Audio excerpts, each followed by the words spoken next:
Guys, good afternoon. Welcome back sa aking YouTube channel. For today's video, check natin ang 2024 Honda BR-V 1.5 VX CVT Lunar Silver Metallic. Guys, ito yung top of the line variant ng ating Honda BR-V. Ang kanyang price is 1,390,000 pesos. So tour ko na kayo ngayon sa ating featured unit for today. Guys, ito yung second generation ng ating Honda BR-V. So, tour ko na kayo ngayon sa ating harap. So, naka LED headlights na tayo with daytime running lights. LED fog lamps. Glossy black front grille. Sa lower front bumper, naka-matte black naman tayo na honeycomb shape pattern dito sa lower portion. Then sa upper portion natin guys, kaya nagmukha na siyang SUV din and mas maganda ang kanyang harap. Kasi meron tayong chrome na garnish sa upper portion, which is nakadikit siya dito sa emblem. So pakita ko lang uli ang ating front portion. So isa to sa mga best selling units natin dito kay Honda. Then eventually, since nilabas siya, na siya, kumbaga isa siya sa mga in-demand units. Kasi nga, pagdating sa engine power and durability, angat na angat si Honda BR-V. So regarding naman sa engine guys, 1.5 CVT or 7-speed automatic, double overhead cam, front wheel drive, 121 horsepower with 145 Newton meters of torque. So, powerful ang engine natin guys, yet fuel efficient. So, sa mga ka-segment niya with other brands, pwede kayo mag-review sa social media kung ano yung advantages ng Honda BR-V. Pero, I assure you guys, engine performance, angat na angat talaga ang ating Honda BR-V.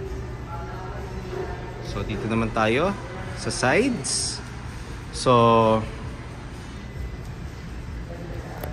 nakaano tayo guys sa two-tone 17-inch alloy wheels. Ventilated disc ang ating front brake. MacPherson strut naman ang ating suspension sa harap. 207mm ground clearance. So mataas din ang unit natin guys ha. Then sa side mirror guys, meron tayong lane watch camera. So ang purpose ng lane watch camera, every time na mag-right turn tayo guys, sa head unit na tayo titingin. And then, meron na rin tayong turning lights sa side mirror itself. Then sa upper portion guys, body color ang cover. Then sa lower portion niya guys is matte black. Then chrome door handles. Then guys, smart entry na nga rin pala to. Then dito naman tayo sa likod. So sa rear wheel guys, drum brake ang ating brake sa likod. Then torsion beam naman ang suspension sa likod. Then sa roof natin guys, meron tayong roof rail, which is foundation na rin to guys, para just in case na i-consider nyo mag-roof rack, meron na tayong nakaabang. Pero ang difference guys ng roof rail ng second generation, wala siyang dito, open space. So first gen kasi open space nung nakikita nyo color black. Then tayo, body color shark fin antenna. Pakita ko lang ulit guys yung side, passenger side. Tsaka mas ma-appreciate nyo siya guys pag nakita nyo siya in person. Kasi na nga siya, mukha na talaga siyang SUV na compact compared doon sa first generation. And may improvements din siya regarding sa engine. So dito naman tayo sa back portion guys. So, regarding naman sa tail lights guys, LED na siya. Then, meron na tayong reverse camera. ang additional feature ngayon for the Honda BR-V top of the line, meron na siyang built-in na 4-eye backup sensor. Sa first generation kasi optional siya, guys. So sa middle variant, sa V or sa VX, guys, sa middle and top of the line variant, meron na siyang built-in na backup sensor. Then dito naman sa lower rear bumper natin, sa middle section, naka chrome.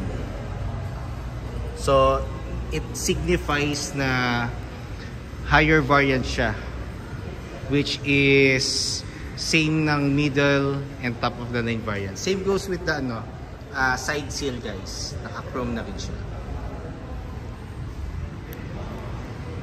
So pakita ko lang, guys, ang ating compartment. So angat ko lang muna ang ating third row. So ito ang ating compartment, guys, just in case na 7 passengers ang magta-travel. Then meron tayo ditong tonneau cover para just in case na gusto mong i-fold ang third row. Magano siya, magfa-flat yung ating surface. Then magkakaroon ka ng additional space dito sa baba ng tonneau cover. So available ang tonneau cover natin for the middle and top of the line variant. Sa base model wala pa siyang kasamang tonneau cover. Then tool set dito sa may right side ng ating sasakyan. Pero ang jack niya, guys, is nasa ilalim ng passenger seat. So ang seating natin, guys, is black na din. Same siya sa middle variant, guys.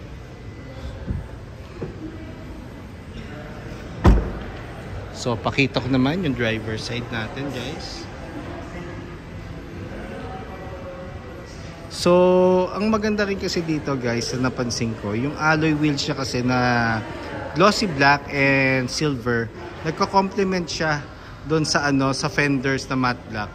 And then the same time doon sa silver na body color ng ating sasakyan. So fuel tank capacity naman, guys, is 42 liters. Minimum octane na kailangan, syempre 91. So unleaded ang ating gasoline every time na nag-release tayo. Pero kung ang preferred ng client is higher octane, wala naman problema, basta isang octane lang ang gagamitin natin. So dito naman tayo, guys, sa door panel ng second row. So urethane texture siya with leather garnish or leather finish with gray stitches.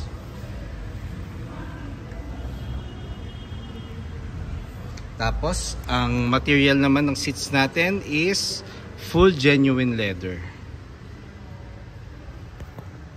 So 60-40 ang partition, guys. So fold and tumble siya. 60-40. So meron din siyang armrest dito, guys. Hindi ko na siyang pwedeng i-ano kasi nga may plastic pa siya. So wala pa siyang cup holder. So ano lang siya, armrest. Then ang third row, guys, expect nyo medyo stiff talaga siya. Normally ang third row talaga, even though with other brands, talagang pang kids lang siya or small size adults or average adults. Pero eventually, regarding legroom, guys, ma-adjust naman yan. So spacious pa rin naman ang third row kasi na-adjust naman ang second row seats natin, na forward naman siya. So sakay lang ako, guys, sa ating second row seats. So sa middle section naman, guys, ng ating Honda BR-V, meron na siyang armrest. So yun yung nadagdag compared dun sa first generation. Walang armrest kasi yung first generation natin, guys. Tapos meron siya power outlet for charging. So bibili lang tayo ng adapter, guys. Then sa middle section ng ating back portion, nandito ang ano niya, dome light. Then meron tayong aircon vent dito sa second row. Normally it's more on lower. So nandito yung switches ng fan, pero ang thermostat niya is doon pa rin magbe-base sa front portion natin. Guys, dito naman tayo sa ating driver side. So bubuksan ko na ang front doors natin. So dito naman sa door panels natin for the sides ng driver seat. So meron siyang chrome finish or chrome accent. Then urethane and combination ng leather with gray stitches. Then nandito ang window switch natin, guys. So ito yung power folding side mirrors. Then adjustment ng mirror kung anong side ang gusto mong adjust. Ito yung kanyang knob. Central door lock. Pero actually guys, meron na rin siyang speed sensing auto door lock. So just in case makalimutan yung i-lock yung pinto, then umandar kayo guys, then nag-reach kayo ng 15 km/h, matic maglalak ang ating mga doors. Then window lock and window switches. So dito naman tayo sa front seats natin guys. So ulitin ko lang guys, adjustable ang headrest natin for across all seats ng BRV. Then meron na siyang height adjustment. Before kasi guys, yung first generation ng ating Honda BRV, fix ang kanyang height. So ngayon, nagkaroon ng minor improvements. So nilagyan na po ng Honda Philippines ng height adjustment ang ating Honda BRV. So sakay lang tayo guys. So ano lang siya, start ko lang guys para ano. Pero mamaya ako na start. So medyo nakatabingi lang ang steering wheel natin, hindi lang naayos, pero aayusin ko yan mamaya. So dito tayo sa steering wheel muna. So sa steering wheel guys, naka leatherette cover na tayo with gray stitches kung mapapansin nyo. Then audio control with hands-free telephone assist. Then KVX variant guys, meron siyang control button sa right side. So normally ito yung for adaptive cruise control and Honda sensing. Excuse me guys, sorry. Then ang ating panel is combination of analog. Then sa center portion is the digital panel. So pag may Honda sensing ang ating unit guys, colored ang digital panel natin. Pero pag lower variants like yung V variant and yung S, yung traditional or basic na kulay na black and white ang ating color sa ating digital panel. So the same time, meron na rin siyang paddle shifters, plus and minus sign. Then sa baba guys, nandito yung gas lid and hood. Then Honda sensing, nandito yung button niya and yung traction control or vehicle stability assist. So nandito na rin guys yung sa ilaw. So for the headlights and fog lamps. So 'di ba meron tayong lane watch camera kasi meron siyang camera sa right side mirror. So may option naman siya kung ayaw mo nagfa-function siya, pwede mo siyang i-off. Pe-press mo lang ito. Then sa other side is yung wipers. Then push start button guys. Then touchscreen audio unit with Apple CarPlay and Android Auto Ready. Via cord pa siya guys ha, via cord pa. Then aircon buttons natin. So check ko lang, may tao kasi sa likod guys kaya hindi ko ma-start. Pero normally guys, nandito yung fan. Ito yung thermostat. So ano niya naman, madidistinguish niyo yan kagad kasi meron siyang